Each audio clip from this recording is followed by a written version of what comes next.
Meanwhile, BJP MP Meenakshi Lekhi has come out and hit out at the law and order situation in the state of Kerala, stating that the entire region is unsafe for the people to be there and also demanding action against these SDPI workers.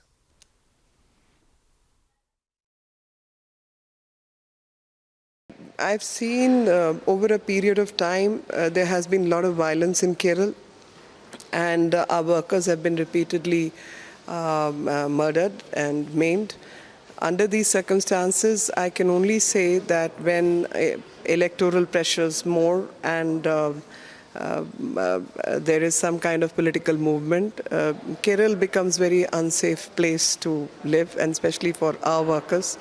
So people who keep preaching tolerance to the world are how intolerant they are towards a political ideology or a religious ideology is for everyone to see. Under these circumstances, I feel that there's a failure on the part of state government, and this case should be handed over to NIA so that people who have committed an offense of this nature are brought to justice. And one must realize that over a period of time, if you watch these incidents closely, as I have specifically done a lot of research on this, you find that all those who are either hiding behind, are criminals basically, hiding behind the charade of political activists or environmental activists or something, are basically criminals.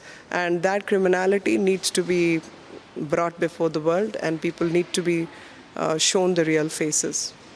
Ma'am, the demand to ban PFI has been repeated time and again because the organization has been attached to some other nefarious activity or controversial incident. So what do you have to say in that regard? So if you track PFI and the connection with SDPI, I mean, SDPI rally was there, but it's PFI.